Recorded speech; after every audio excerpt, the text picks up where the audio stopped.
wanted to do a traditional gear video. I'll be going over everything I'm carrying with me, from my camping gear to my electronics, to my bag, my clothes, and little odds and ends I like to carry with me while I'm on the trail. My first piece of equipment is my bag. It is a drop 40 liter Dan Durston. Most people would consider a 40 liter bag to be small for this kind of trek.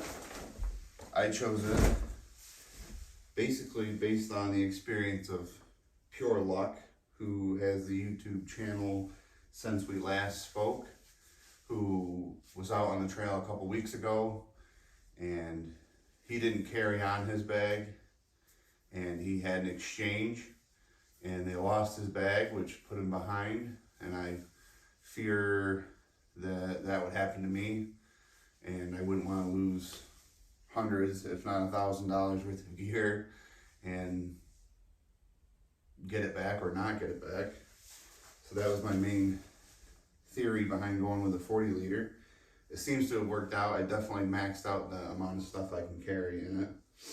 Next is my tent, which is right here. It is the Drop X Mid one-person tent, designed by Dan Durston also.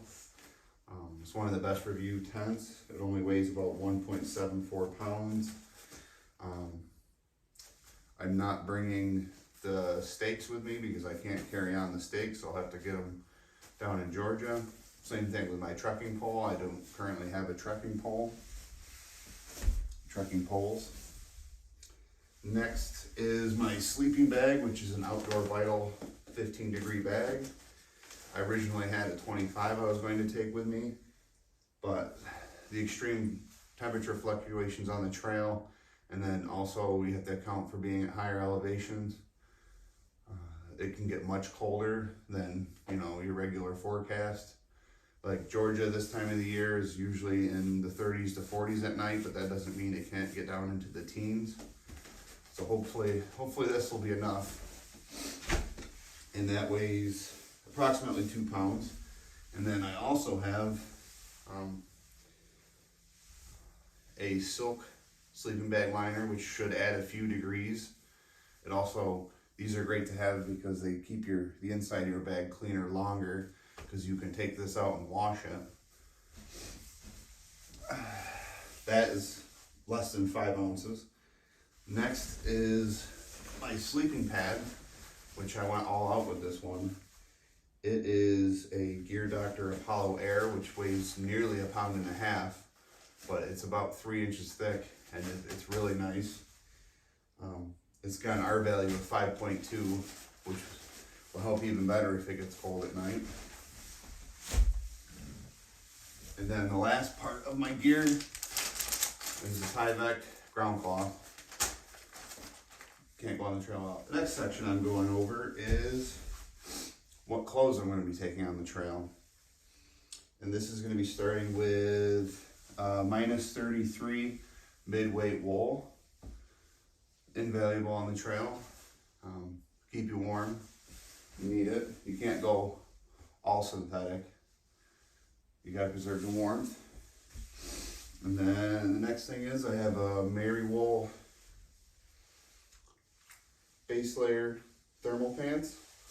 They are also wool. And I am carrying 2 shirts, 2 synthetic shirts. They're just like you get at Walmart, nothing special about them, cheap. And rain jacket. I've got a Marmot Precip.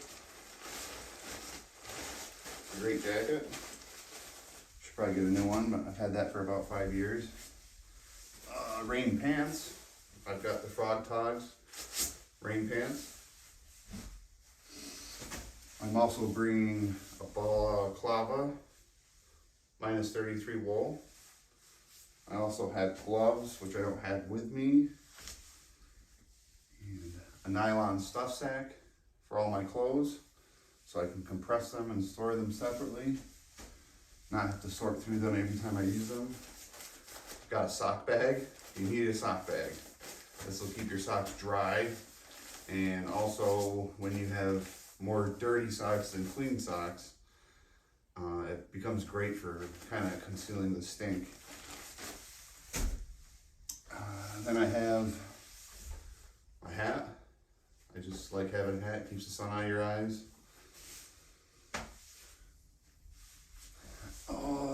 And camp shoes. You need camp shoes. You gotta give your feet a break at the end of the day. Bringing compression sleeves for shins. Last time I was on the trail, I got shin splints, which took me off the trail for a couple days. Ended up costing me more money.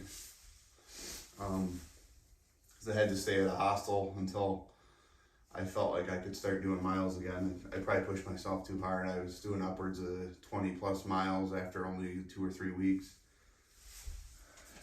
This next section, I'll be going over my various electronics and bringing on the trail with me. So I just bring Ziploc Hefty bags. They're good, they're cheap, easy to replace.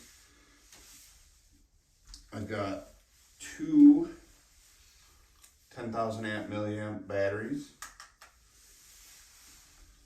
various charging cords for my different pieces of equipment. I also have a Nightcore headlamp.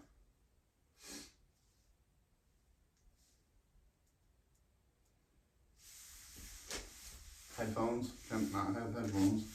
So this is one of the things I'm not sure if I'll use. Last time I was on the trail, I used my cell phone a lot to listen to music, but it kills the battery so fast. I'd rather leave my phone off, except for when I really need it. So I got a pocket radio. That was only about $15, and I think when I get the urge to listen to music, hopefully this will satisfy that urge. And the battery is supposed to last up to upwards of 12 hours. So, I mean, even if I listen to it all day, that's a couple days on the trail. Food bag with a paracord and a carabiner. My food bag is, I think, 9 liters. Should probably go a little bit bigger, but we'll see how it works out. I can always upgrade. These are cheap, you know, 20 bucks.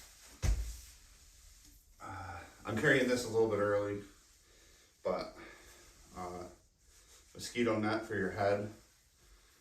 I probably won't need that for a while, but I mean, it probably only weighs 1 ounce and it takes up hardly any room, so I'd rather just have it in my bag. These are the things that are really important. Tweezers. So I always bring a pair of tweezers with me because every time I go on the trail, I get ticks on me no matter what. Check yourself every morning, every single morning. And to get around these, you know, poking holes in bags and stuff when you're carrying them, I take a little earplug and put it on the end of it, you know, squeeze it together and put the earplug on. And then you can just put it in your electronics bag, or, you know, you can put it in with your toothbrush and stuff, which is the next thing. I got the toothbrush, toothpaste, less than 4 ounces, so you can carry it on the plane. And you see repair kit for sleeping pad. Mini Bic lighter for, you know, campfire. Extra bag. I always carry an extra 2 or 3 bags on me. Marker. Leave no trace. Only write on things that are supposed to be written on. Moleskin for those blisters I know I'm gonna get. Emergency emergency blanket, Mylar. I don't know how necessary it is, but it weighs nearly nothing and it could save your life. And on to the last section, I have 2 Sawyers. This is my main Sawyer squeeze. And then I have my backup, which is my Sawyer Mini. I was gonna bring Aquamira as my backup, but I didn't want to, as far as carry on for the plane, that kind of maxes out the liquids you can carry. So opted out for Sawyer Mini. So 2 means of water, and then the old CNOC bag. I've never used this, but I've seen so many people using it that I'd have to assume that it's probably the best. It's kind of like when people started using these Sawyers, you know, follow the trend, I guess. I'm a follower. And I missed a few things that I didn't have out in front of me. My marmot jacket, which I have on right now. My zip-off pants. These are just like you get them at Walmart or Target or wherever. What else?